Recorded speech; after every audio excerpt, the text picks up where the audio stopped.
Welcome to How to Be a Better Human. I'm your host, Chris Duffy.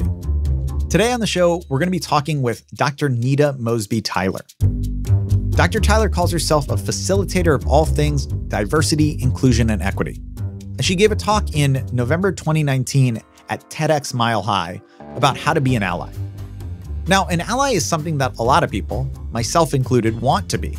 But it can sometimes get a little blurry as to what exactly we mean by that and what concrete steps we're actually taking. Dr. Tyler told me that for her, being an ally means being a person that uses their own resources and privileges to stand beside people who are marginalized or have a particular need in a particular moment. That's certainly something that I want to do and that I try to do, but it is really hard. It's hard because it requires me looking at myself and asking myself what privileges I have, which is uncomfortable.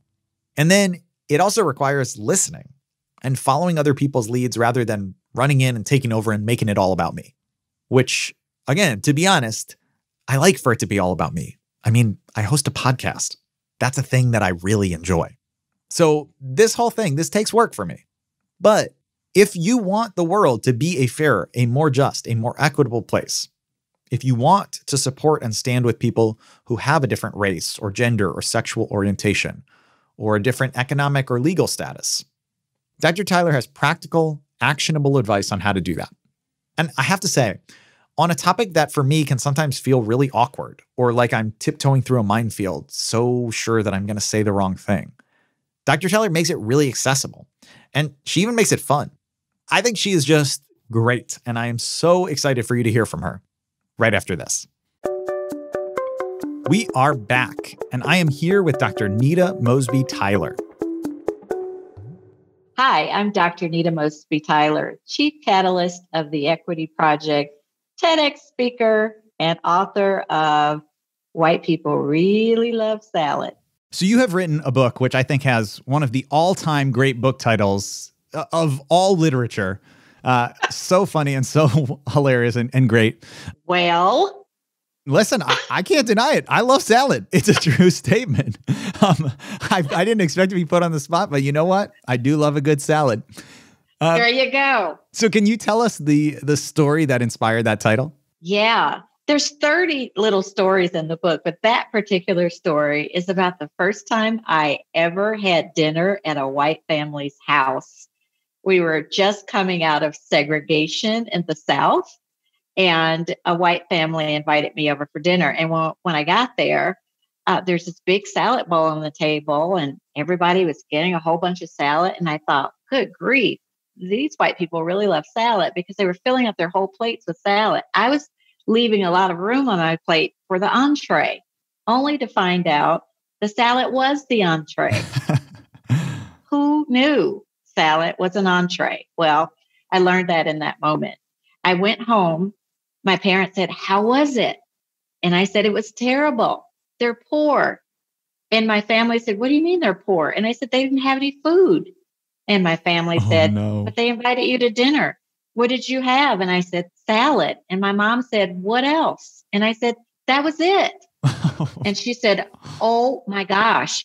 And I said, "Well, we got to do something to help them." And my dad said, "Of course we'll do something to help them. We'll do the reverse welcome wagon. We'll make a bunch of dinner for them, and we won't tell them why we're doing it. We'll just say it's the new neighbors supporting the older neighbors." And that's what we did. My mom laid out a dinner like nobody's business, because I said they were poor because they had salad. And so they ended up getting this like Thanksgiving feast, basically, and they didn't even know that it was all because you thought that they only could eat salad. That's exactly right. I likened salad as an entree to poverty, but the lesson there is that's how quickly we can set up a bias about things when we don't know anything about it. And that's what happened in that story. That was the point and the moral of the story.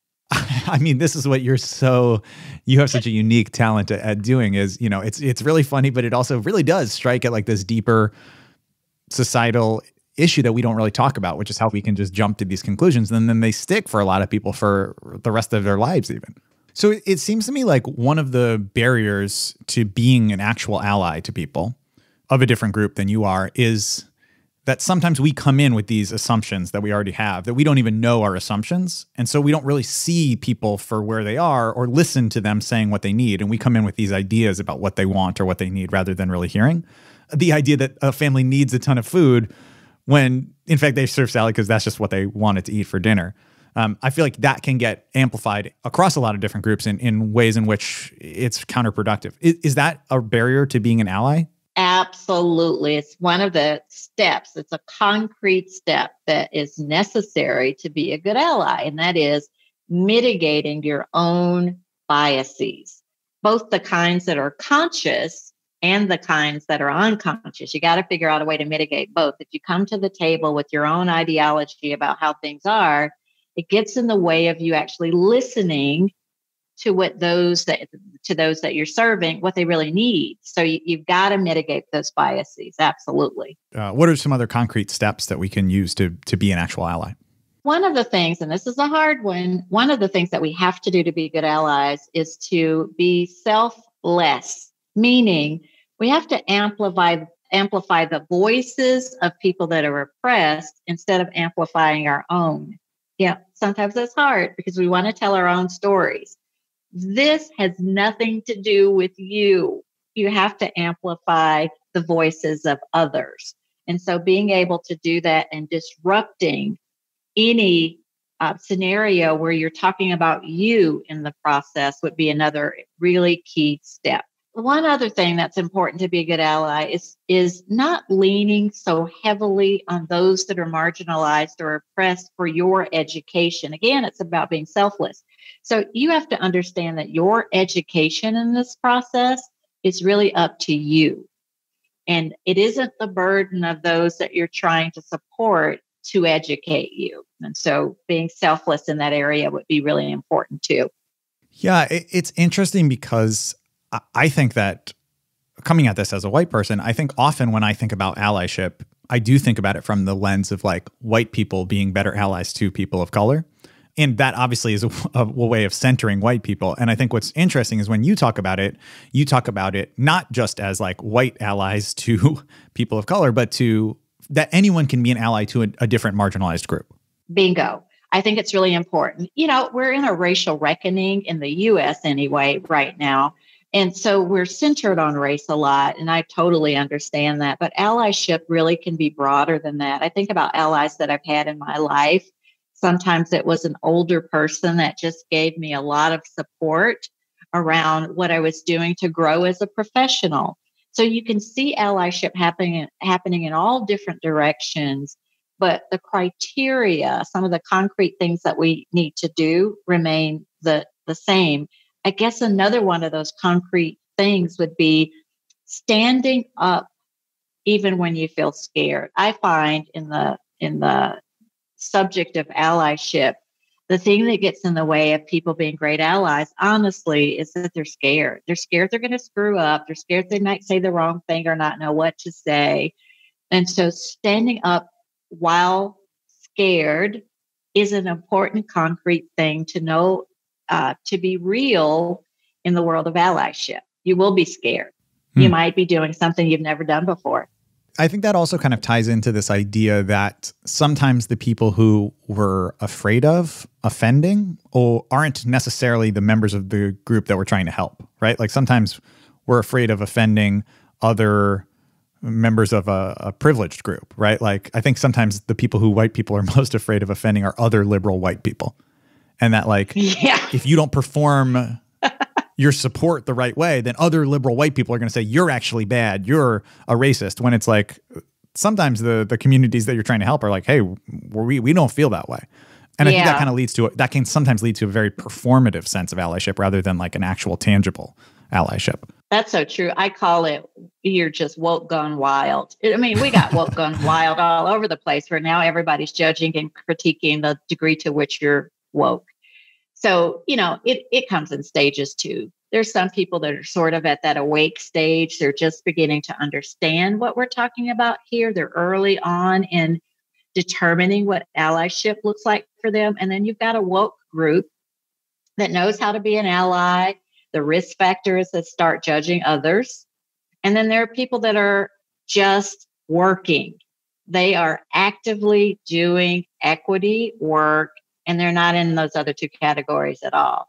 They're operationalizing the things that we're talking about. So people will fall in those categories all the time. I would say to you, world according to Nita, we've got to stop judging and critiquing each other in this work, or the work won't work. We are going to hear much more about the world according to Nita right after this. Don't go anywhere.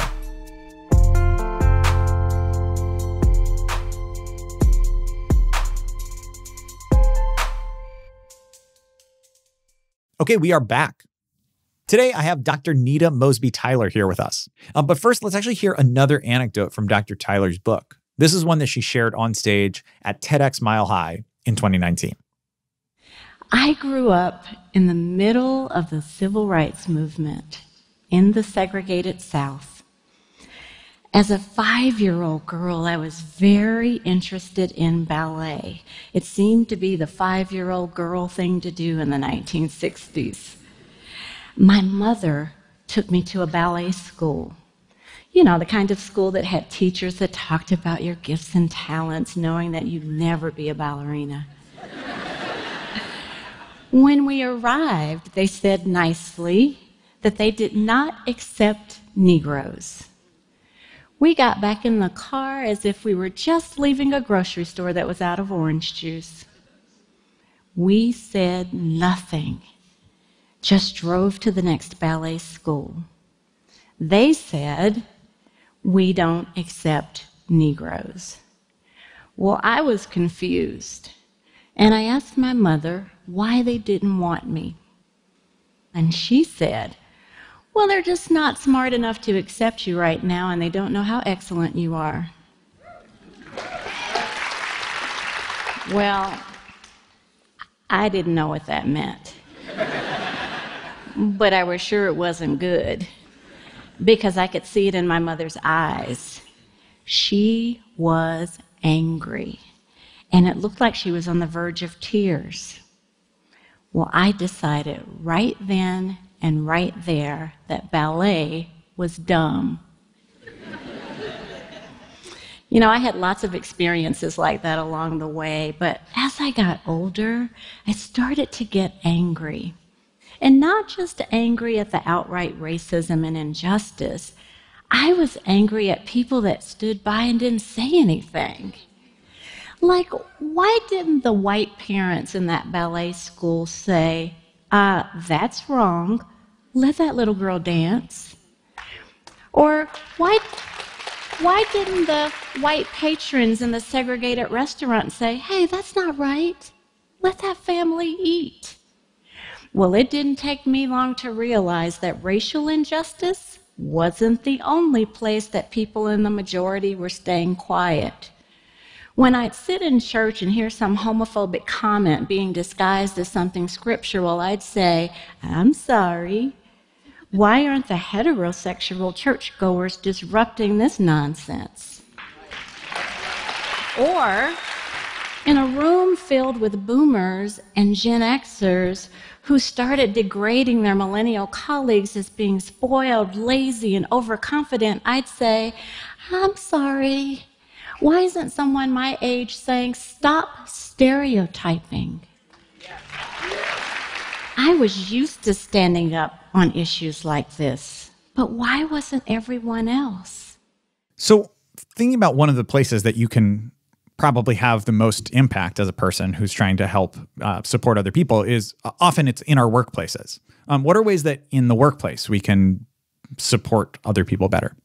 So one of the most important things that can happen in a workplace today is for people to evolve from being a bystander to being an upstander. Being an upstander means that you will shape up some guidance or some strategy for what you will do if you see something that's harmful.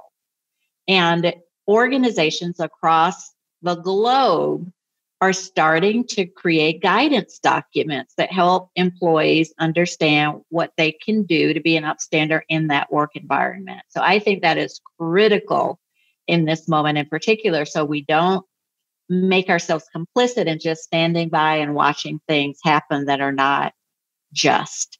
It seems like one of the ways that it often takes place, a subtle way in which it takes place in workplaces, is people in meetings expressing an idea and certain people's ideas being heard and certain people's ideas not being heard. I just know from my own experience in like a television writer's room, sometimes someone will say an idea and it'll be a great idea. And for some reason, it just doesn't really get heard in the room, right? Maybe it's just that they said it quietly, or maybe it's who it came from.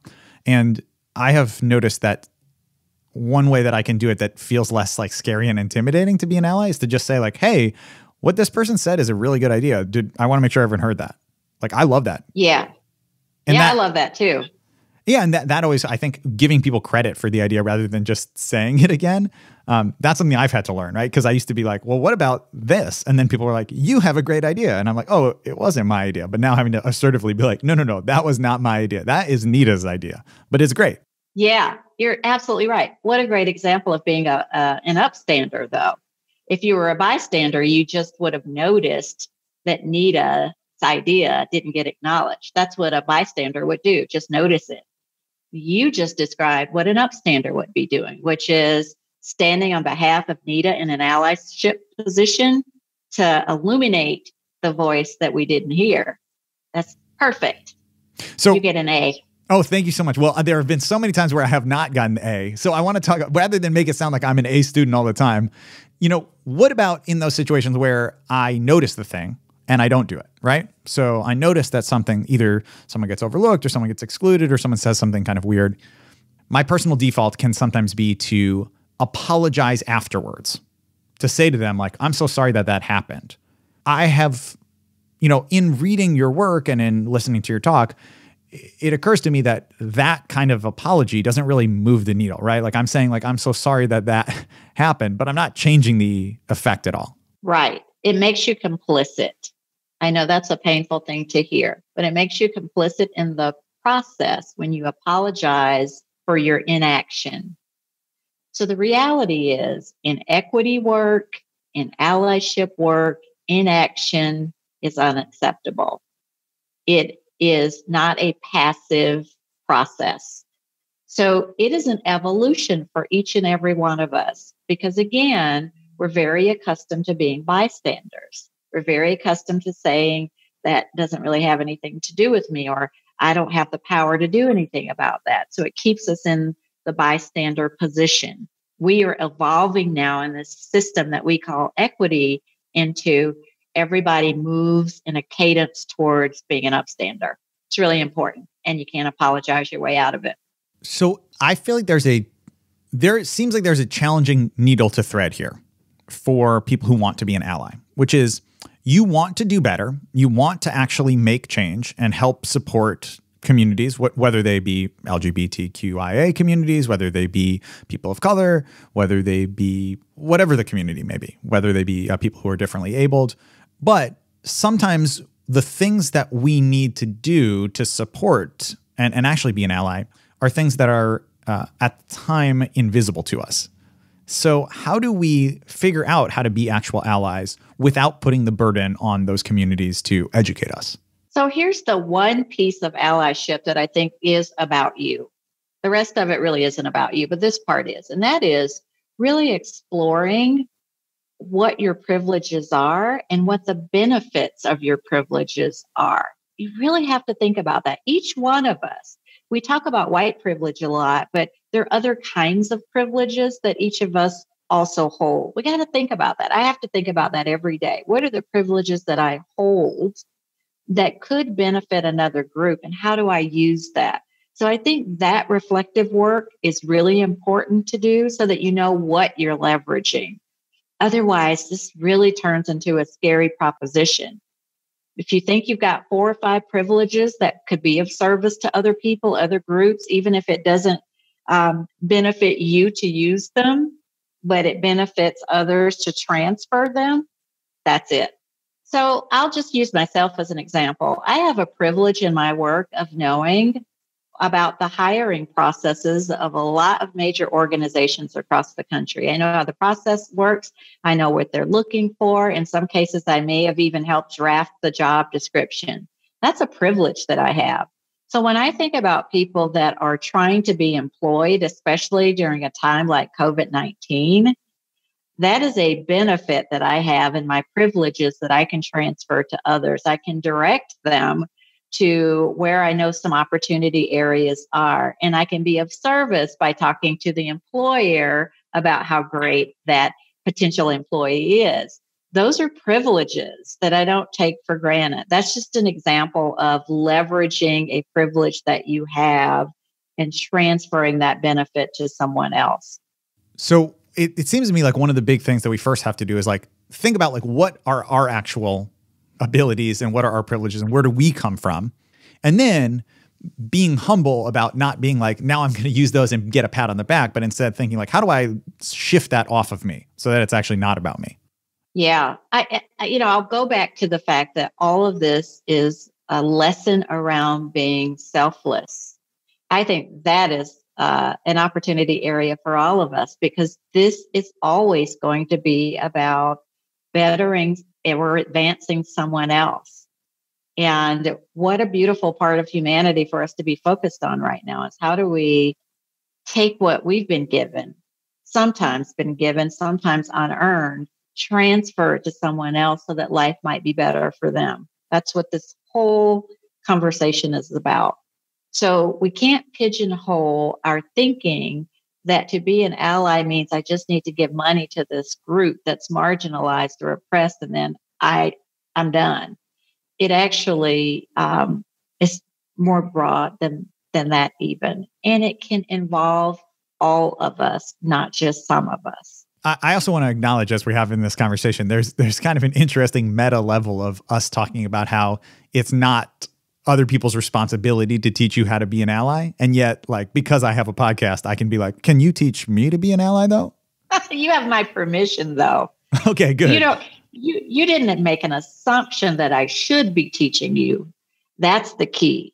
Don't make an assumption that your education comes from the very people that are marginalized or oppressed. I remember when George Floyd was murdered, how many people skipped right over, how are you feeling in this moment, Nita? And went straight to, what should we do? And it was offensive to me that my pain and the heaviness of that moment wasn't even acknowledged.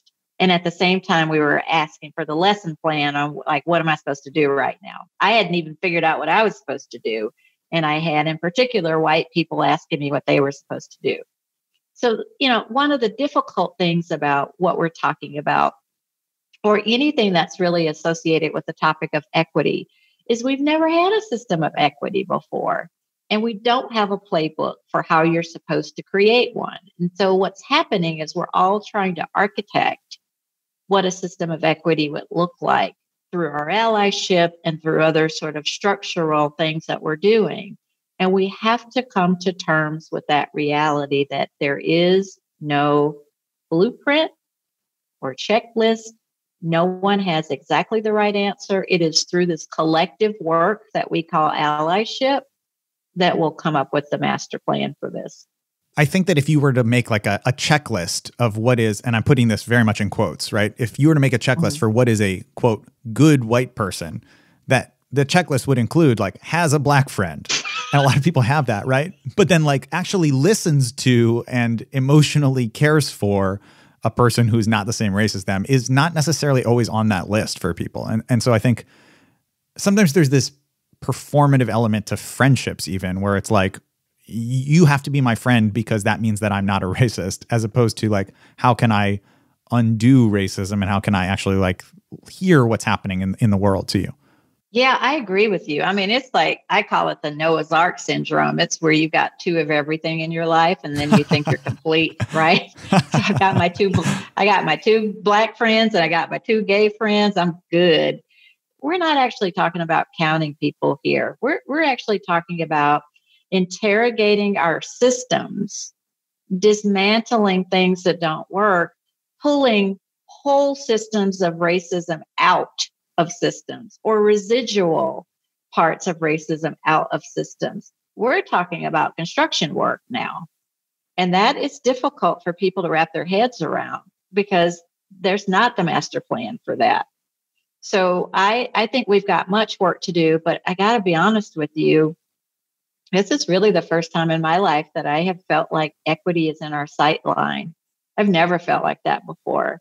The difference between this moment and moments that I've lived through in the past is that I'm beginning to see organizations, systems say out loud, Black Lives Matter and or racial equity work matters, and putting things in place to get it done. Now, if we just sort of move the performative ones out of the way, the ones that are really serious about this work are truly interrogating their systems and starting to collapse the things in their systems that don't work well for everyone. I've never seen that before.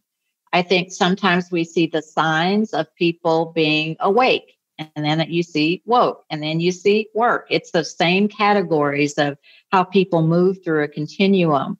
When you go in a wealthy neighborhood and you see Black Lives Matter signs or other signs about who's welcome there, I try not to critique it.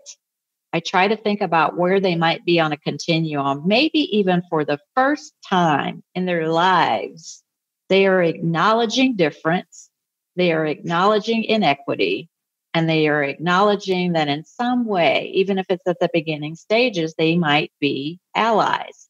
I'm okay with that.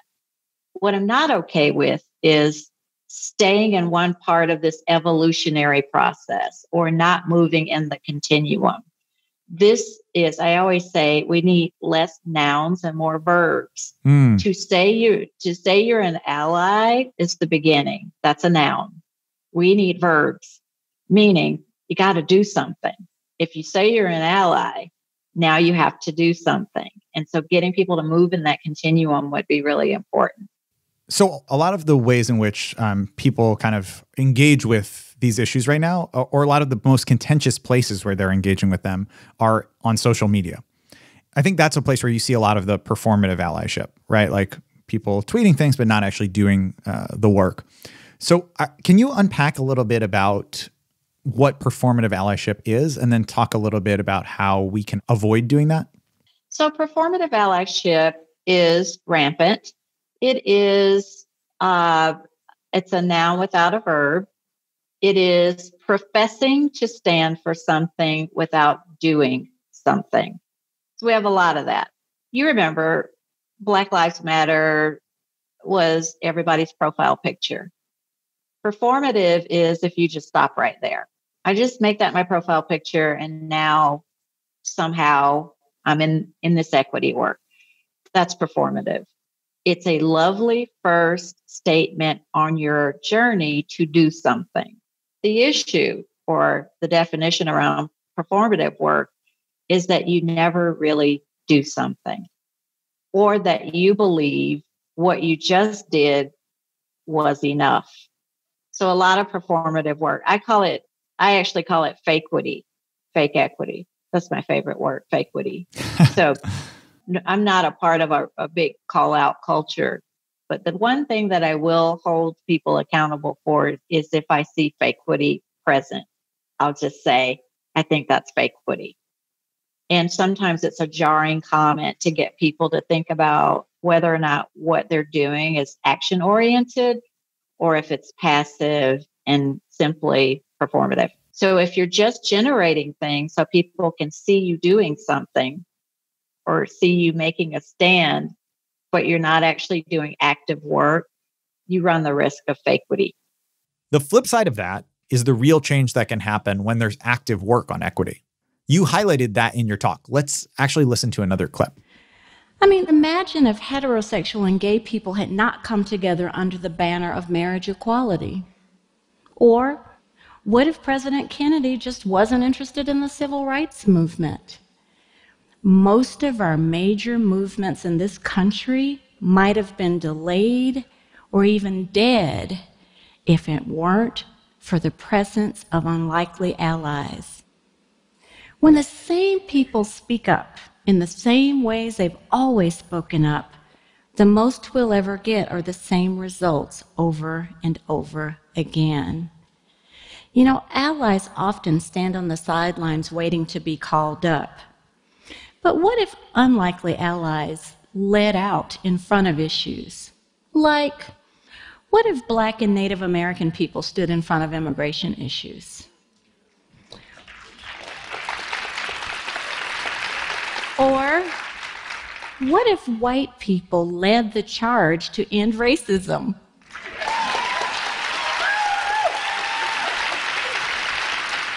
Or what if men led the charge on pay equity for women? Or what if heterosexual people stood in front of LGBTQ issues? And what if able-bodied people advocated for people living with disabilities? You got some serious applause there. Obviously, people were connecting with what you were saying. I absolutely felt like that. I felt like I was speaking from my heart and my experiences, and that I was very disconnected from how they would be landing on other people. I was really focused on the experiences themselves. And any applause that I got was stunning for me. Absolutely stunning for me that it landed with people in a way that they could receive. And it's just a moment that I will never forget. I know you know this, that when you have grown up in the way that I grew up in segregation in the South, and you fast forward from that moment where you weren't even allowed in a building because you were Black, to a moment on a TEDx stage where you're getting applause for telling those very stories, it's surreal and stunning and life-changing. And I think I am forever changed because of that moment. Mm.